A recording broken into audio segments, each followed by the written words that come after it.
The email arrived at 10:17 a.m. on a Tuesday. It sat, unopened, among a dozen others in Liam Sterling's inbox. A single line of black text on a white screen. The subject line was innocuous. Application for executive assistant position, Chloe Vance. But for Liam, the name was a ghost, a thunderclap from a past he had meticulously bricked over. Chloe. Not Chloe Sterling, the name she had so proudly worn like a designer coat, but Chloe Vance, her maiden name. A name she had once claimed was too plain, too common for the life she intended to live. He stared at it. His finger hovered over the delete key. One click and she would be gone. A digital ghost exorcised back into the ether of forgotten things. But he didn't click. He couldn't. Because as he read her name, another voice echoed in the pristine, quiet expanse of his corner office. Her voice, from 2 years ago, sharp and brittle as shattered glass. "You and your pathetic little drawings," she had sneered, her words slicing through the sterile air of the mediator's room. "You'll die broke, Liam, a brilliant, forgotten artist in a tiny, rented room, clutching your pencils while the world moves on. And I," she had declared, a triumphant gleam in her eyes, "I will be living the life we were supposed to have." He knew then, in that moment of profound humiliation, that this wasn't just a divorce, it was a verdict, a judgment on his worth, his ambition, his very soul.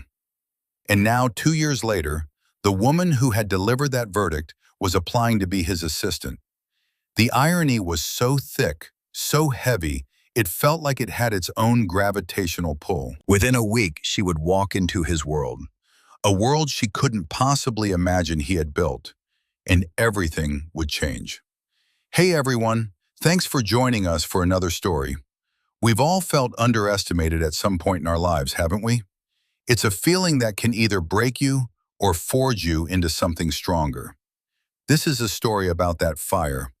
Before we dive in, do us a favor and hit that like button and subscribe to the channel so you don't miss what happens next. And for fun, let us know in the comments where you're watching from. It's always amazing to see how far these stories travel. Now let's go back 2 years, to the day the old world ended and the new one began. The mediator's office was decorated in a style Liam privately termed corporate serenity. Beige walls, abstract art that signified nothing, and a long, polished mahogany table that felt more like a barrier than a meeting place. It smelled of stale coffee and forced neutrality. Liam sat on one side, his hands resting on a worn leather portfolio. It contained his life's work, architectural drawings, conceptual sketches, the physical manifestation of his dreams. Across the table, Chloe sat ramrod straight, her posture a study in defiant elegance. Her lawyer, a man with a smile as thin as a razor cut, shuffled papers with an air of bored finality. "So, to summarize," Chloe's lawyer said, his voice smooth and condescending, "Mrs. Sterling will retain the primary residence, the vehicle, the joint savings and investment accounts, and the contents of the home, with the exception of Mr. Sterling's personal effects and his professional materials." He gestured vaguely at the portfolio on the table, as if it were a collection of children's doodles. Liam didn't flinch. He had expected this. He had agreed to it. He just wanted it to be over. The house, the car, the money, they were just things. Things Chloe had always valued more than him, more than the quiet nights they used to spend sketching out futures on napkins, more than the shared passion that had first brought them together. Over the years, her love for him had become intertwined with, and then completely eclipsed by, her love for the status he could provide. He was an architect, and in the beginning that had been a title of prestige. But he wasn't the kind of architect she wanted. He didn't want to design soulless glass boxes for corporate raiders. He wanted to build communities, sustainable housing, spaces that breathed and lived with the people inside them. He called it human-centric design. She called it a waste of his Ivy League education. "And Mr. Sterling will retain his drawings," Chloe added, her voice dripping with a saccharine poison. She looked directly at Liam, her eyes cold and appraising. It was the same look she gave a waiter who brought the wrong wine. All those beautiful, unprofitable dreams. Liam met her gaze. His own lawyer, a kind but overwhelmed public defender, shifted uncomfortably. Liam, he had warned him, you're giving up everything, are you sure? Liam had just nodded. He knew what he was doing. Is there anything else? The mediator asked, eager to conclude. Yes, Chloe said, leaning forward slightly. The mask of polite society slipped, and for a moment, Liam saw the raw, seething resentment beneath. I just want to say one more thing. To Liam, she paused, ensuring she had his complete attention. I gave you the best years of my life. I tried to build you up, to make you see your potential. You could have been one of the greats, designing skyscrapers, monuments. We could have had everything. But you chose this. She flicked her wrist towards his portfolio. You chose to doodle in your notebooks like a student. You chose obscurity. Liam remained silent, his jaw tight.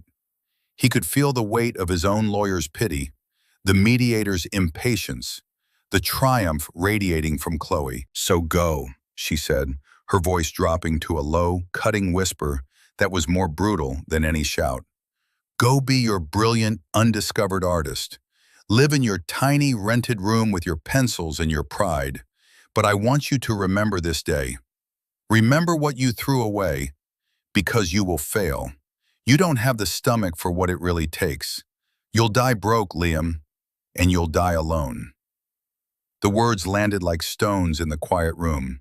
They weren't just an insult. They were a curse, a prophecy she delivered with absolute certainty. Her lawyer smirked. The mediator cleared his throat. Liam felt a cold, hollow ache spread through his chest. It wasn't the loss of the money or the house that hurt. It was the complete and utter demolition of their shared history. She had taken every good memory, every moment of love, and set it on fire.